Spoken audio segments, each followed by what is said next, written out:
ಕುಟುಂಬದ ಒಳಜಗಳದಿಂದ ಪ್ರಜ್ವಲ್ ಪ್ರಕರಣ ಬಹಿರಂಗ. ಕುಟುಂಬದ ಒಳಜಗಳದಿಂದ ಬಂದಂತೆ ಬಹಿರಂಗ. ಇವತ್ತು ಈ ಸರ್ಕಾರಕ್ಕೆ ಸಿದ್ದರಾಮಯ್ಯನವರೇ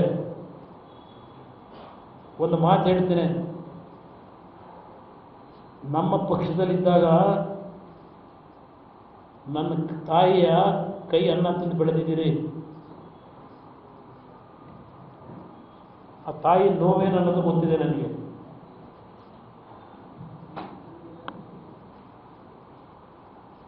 ನಮ್ಮ ಕುಟುಂಬದಲ್ಲಿ ಯಾವ ರೀತಿ ನಡ್ಕೊಂಡ್ ಬಂದಿದ್ದೀವಿ, ದೇವೇಗೌಡರು ಯಾವ ರೀತಿ ನಡ್ಕೊಂಡ್ ಬಂದಿದ್ದಾರೆ, ಇವರು ರಾಜಕೀಯದಲ್ಲಿ ವ್ಯತ್ಯಾಸಗಳು ಬೇರೆ.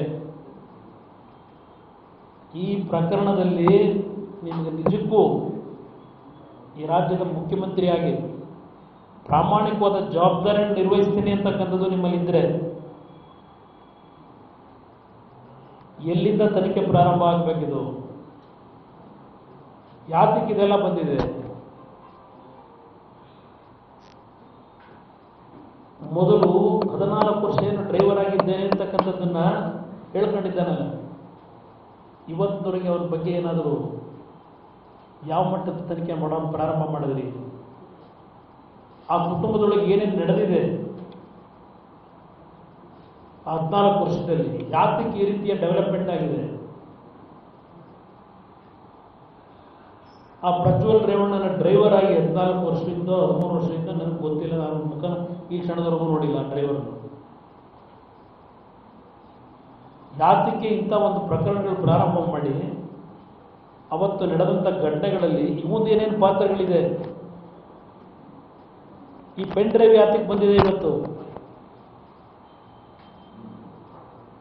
ಇಂಥ ಸಿಡಿ ಮಾಡ್ತಕ್ಕಂಥ ವ್ಯಕ್ತಿಗಳ ಕೈಗೆ 4 ಗೋಡೆ ಮಧ್ಯದಲ್ಲಿ ನೀವು ಏನು ಬೇಕಾದ್ರೂ ಮಾಡಿ. ಇವತ್ತು ನಾನು ಬೆಳಗ್ಗೆ ಟಿ ವಿಲಿ ನೋಡ್ತಾ ಇದ್ದೆ, ನಿನ್ನೆ ರಾತ್ರಿ ಅದೆಂತೂ ರೇವ್ ಪಾರ್ಟಿ ಅಂತ ಆನೇಕಲ್ ರೋಡಲ್ಲಿ 78 ಜನ ಅರೆಸ್ಟ್ ಮಾಡಿದ್ದೀರಿ. ಇವತ್ತಿನ ಸಮಾಜದಲ್ಲಿ ಏನೇನು ನಡೀತಿದೆ ಅನ್ನೋದು ಎಲ್ರಿಗೂ ಗೊತ್ತಿದೆ. ಯಾರೋ ಮಾಡಿದ ತಪ್ಪಿಗೆ ಎಲ್ಲರೂ ಸೇರಿಸಿ ಕುಟುಂಬನೇ ಸಂಪೂರ್ಣ ಸರ್ವನಾಶ ಮಾಡೋದು, ಇದ್ಯಾವ ನ್ಯಾಯ?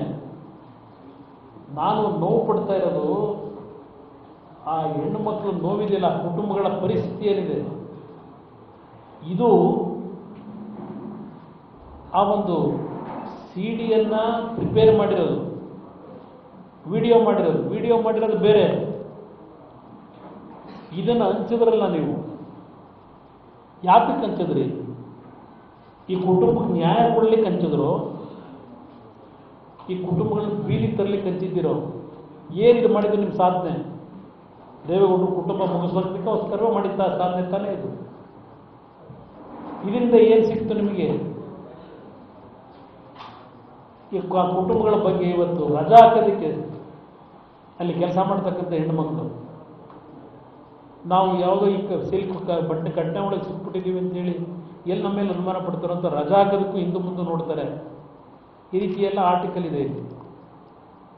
ಇದಾ ನಿಮ್ಮ ಸಾಧನೆ ಸಿದ್ದರಾಮಯ್ಯನವರೇ, ನಿಮ್ಮ ಸರ್ಕಾರದ್ದು? ಇವನ್ಯಾವನ ಕಾರ್ತಿಕ್, ಇವನ್ಯಾವ ಪ್ರಜ್ವಲ್ ಇರ್ಬೋದು, ಇವರು ಏನೋ ಒಳಗಡೆ ಏನು ಮಾಡ್ಕೊಂಡಿದ್ದಾರೆ ನಮಗೆ ಇವತ್ತವರೆಗೇನು ಗೊತ್ತಿಲ್ಲ. ಇದು ಸತ್ಯ ಹೊರಗೆ ಬರಬೇಕು. ಪ್ರಜ್ವಲೇ ಮಾಡಿದ್ದಾನೋ ನನಗೆ ಗೊತ್ತಿಲ್ಲ. ಪ್ರಜ್ವಲ್ ಅಂತಕ್ಕಂಥದ್ದು ಇವತ್ತು ಬೀದಿ ಚರ್ಚೆ ನಡೀತಿದೆ. ಸತ್ಯ ಹೊರಗೆ ಬರಬೇಕು.